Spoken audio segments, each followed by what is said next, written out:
Rapid fire.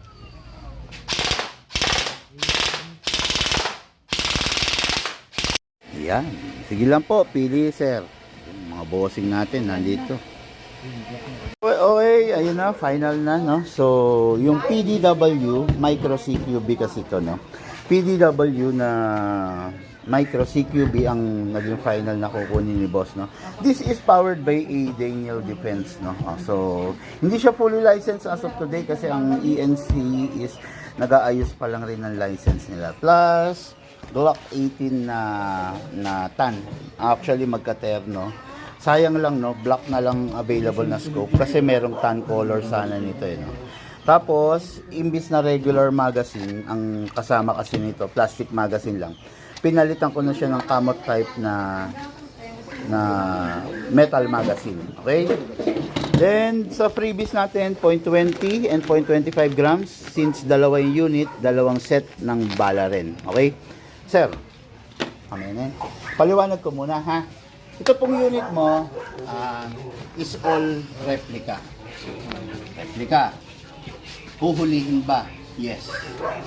Huhulihin pag wala ka sa proper time and proper venue. Kaya sabi ko sa inyo, lalagay lagi sa gun bag. Ita-travel mo siya, huwag ilalagay sa compartment ng motor. Dapat nasa gun bag bago mo ilagay sa compartment. Kailangan po responsible tayo kasi toys and gadgets ang nakakategorize ang airsoft. Pero dahil nga mukha siyang tunay, lahat ng taong makakakita sa paligid maalarma. Pero sabihin niya, may taong may baril doon, may mga ganun, no? Kaya kailangan po responsible din po tayo. During the gun ban, kung maiiwasan natin, pag mga eleksyon, iwasan na lang natin bit-bitin in travel. Kaya nga pag gun ban, medyo walang mga open na game site kasi baril ang pinag-uusapan, bawal yun. Pero kung sakasakaling hindi maiwasan, kailangan mong i-travel, ilipat from one place to another, okay lang, basta naka-sealed, naka-bag na. Okay? Okay, sa pistol muna tayo, sir. Ay, ito muna, sa bala. Meron tayong .20, meron tayong .25. Yung .20, gagamitin mo to sa panahon na hindi mahangin. O kaya kung nasa indoor ka. Kasi ang .20 magaang pero super layo na maaabot. Yung .25 naman, mabigat. Mabigat, medyo hindi ganun kalayo ang maaabot niya pero dahil sa mabigat siya, diretso siya. Ang .20 pag humangin, umiikot. Okay? Yun. Itong mga bala na yan, Taiwan, kung ma-maintain mo na lagi Taiwan ang gagamitin mong bala, mas maganda. Mas less sa pagkasira. Pag gumamit ka kasi ng China, mga cheap quality BBs, nasisira yung unit, sir. Okay? Nagbabara, tumutukod, umiipit. Imbis na bala lang ang bibili mo, bibili ka ng gear, na dahil nabungi, mga ganon, sir. Okay? Itong yung, kunin mo yung battery. Sa battery pala, sir, pwede bumili extra ng battery lang. Sige, sir, paliwanag ko rito pagbalik mo, sir. Hello, shoutout po Luzon, Visayas, and Mindanao. Hindi po ito live, pero i-upload natin mamaya. Okay. Ito, sir, battery. Isang battery, isang full charge na ganito, katumbas nito 10 magazine. Bawat isang magazine, 300 rounds. 10 300 ang katumbas nito. Marami na yun, sir. Marami na yun, sa totoo lang. No? Tapos, ang battery, ang pag-aalaga, hindi siya pwedeng mag-init, hindi siya pwedeng masaid, hindi siya pwedeng ma-overcharge. Sa overcharge, hindi na mag-overcharge yan kasi may yung technology ng charger natin ngayon magaganda na, nagka-cut off. Yung masaid lang. Sabi ko sa iyo kanina, 1 full charge is equivalent to 10. Hindi na maibig sabihin, magte-10 ka. Mga 9 or 8 pa lang, stop ka na para hindi naman siya masaid. At pag mag-charge ka, para hindi siya mag-iinit, kailangan wala siya rito sa loob. Kailangan nasa labas. Okay? Iwasan mo lang yung tatlo na yon, masaid, ma-overcharge, at saka mag-init para tumagal yung battery mo. Lifespan ng battery, 2 years. Indication na bumababa na yung buhay ng battery mo pag bloated siya. Pag parang may hangin. Tapos, start na natin. Pistol muna tayo. Pistol. Glock 18. Equipped with single fire pag nakataas, rapid fire pag ibinaba. Okay, may selector yan. Okay? So, to release the magazine, release. Iwasan kong malaglag. Kasi pag nalaglag, pwede ma-misalign yung o-ring, magkakalik. Pero minor lang yun. Pag nalaglag, nagkalik, tawag ka kagad sa akin, i-guide kita. Okay. Silicone oil, dapat lagi meron. Press the valve, pindutin ng bahagya lang, saka mo spray. Kunti lang. Then dito, sa ilalim, spray din. Yung unit, sprayan dito. Kasi mauubos to eh. Okay? Kasa, ilak, manually. Tapos dito, sir. Spray. Yes, sir. Spray. Okay? Tapos, hatak. Wag mo nang ibababa to para hindi mapudpud to. Hatak, automatic bababa. Tapos bitaw. Rest. Sir, para pag nagdadrive ka ng manual transmission, laging start primera. Huwag yung nakasegunda kagad. Primera palagi, ha? Okay? Ngayon sa gas tayo, sir. Yung airsoft, especially yung gas type, pag ganitong malamig ang panahon, ayaw niya. Sa totoo lang, medyo mahina siya, tsaka mabilis lumamig yung magazine niya. Pag malamig na yung magazine, medyo pahinga ka muna. Yung init ng katawan mo, pisil-pisilin mo lang para mawala yung lamig. Gas tayo, sir. Pataob. Hindi pwedeng pahiga, sir, or patayo. Kailangan pataob, sakto mo sa nozzle, tapos press down. 1, 2. 2 seconds lang. Itong unit mo, normally kasi, pang makikita mo sa iba nag-airsoft, 5 segundo or 7. Sa atin, 2 seconds lang. Kasi yung unit, naka-fine tuning, naka-trigger job na. Naka-upgrade na. Hindi lang siya naka-fix outer barrel, pero Glock naman kasi ito eh. Walang kasi yun. Sa mga 2011, tulad ng sinasabi ko sa iyo kanina, yun, dapat yun naka-fix barrel kasi sobrang lalakas nun. Sobrang lalakas ng kaldag nun. Okay, so maglagay na tayo ng bala. Kung wala ka nito, ang tawag dito, speed loader. Kung wala ka nito, mano-mano ka maglalagay. Isang ganito is 27 rounds. Medyo madami-dami.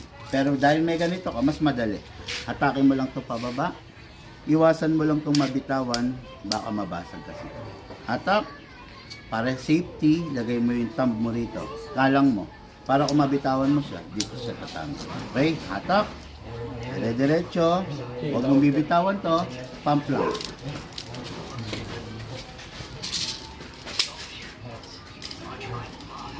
Shoot mo lang ng ganyan siya. Yan. Pag merong bungi, huwag mong hahayaan. Kalugin mo para umalan. Okay? Okay. Hindi ko na gano'n pupunuin, sir, ha? Pasok natin sa unit. Malakas. Huwag yung itutulak. Malakas. Okay? Kasa. Hatak. Bitaw. Huwag mong ibabalik. Kailangan bitaw mo. Ready to fire. Firing.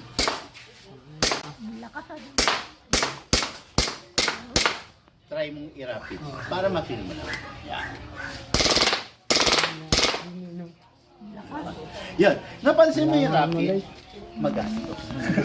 Medyo magastos kasi kung saan eh. Dire-diretso eh, no? Pero sa tao yan, sir, okay yun. Ay, ganun ba?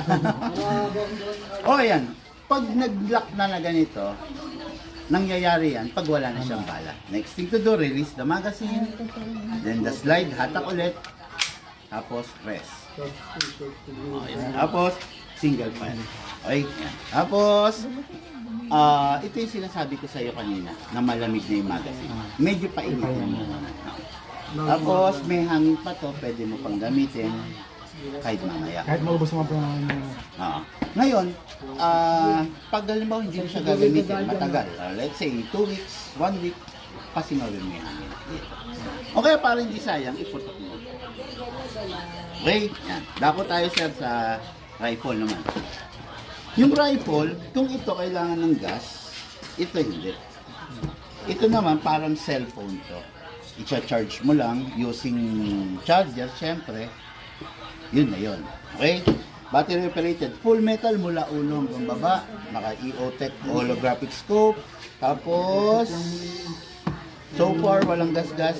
Ang downside lang ng mga ganitong unit, dahil full metal, pag nailapag mo tapos kumayod, medyo gagas-gas. Kaya ingat ka sa ganun, ha? Tapos, wala ka nang kailangang i-upgrade dito kasi so far, nakaset na to base dun sa purpose na paggagamitan mo. Plinking at saka soon maglalaro.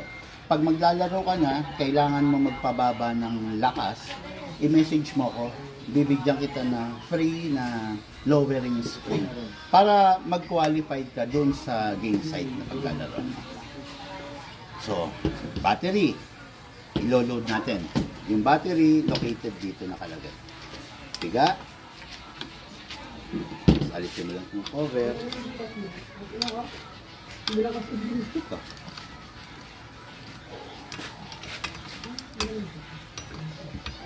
Okay.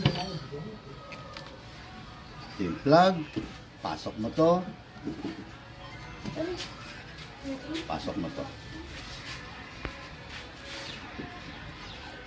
Yan lang. Secure mo lang lahat ng wire. Okay? Yan. Tabi mo to, sir. Ngayon kasi hindi na natin ibabalik yan.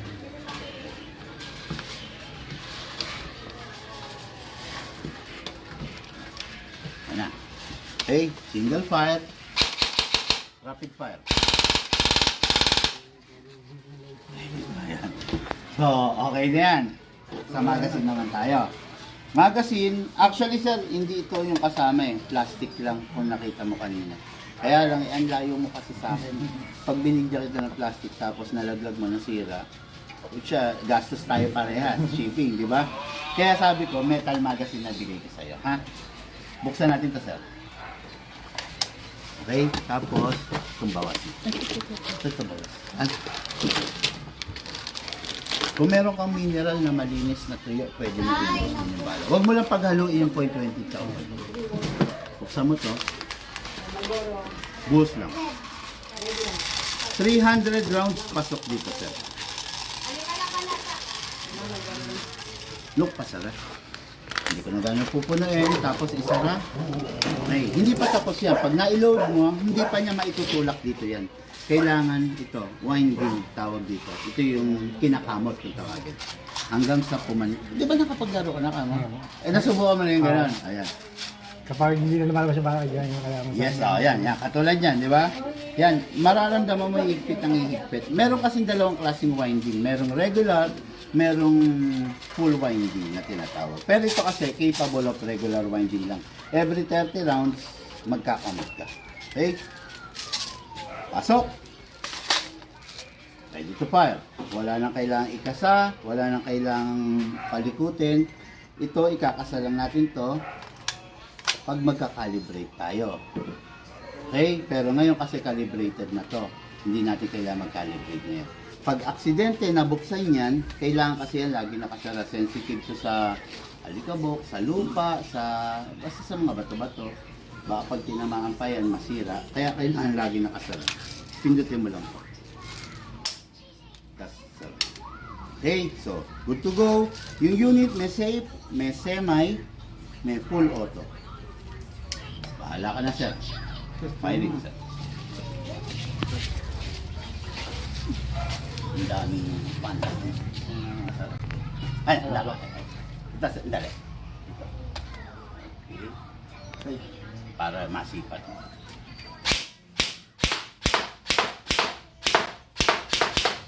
Rapid fire.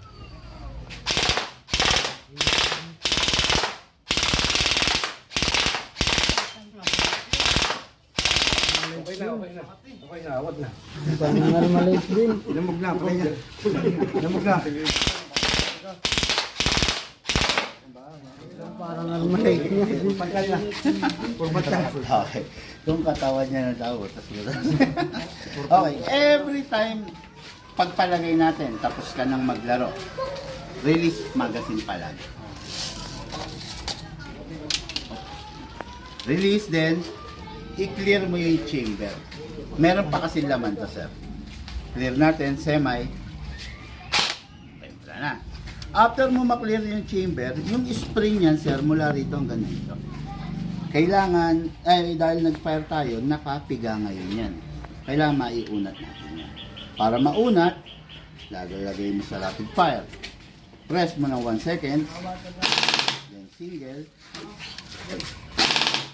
Single. Then single.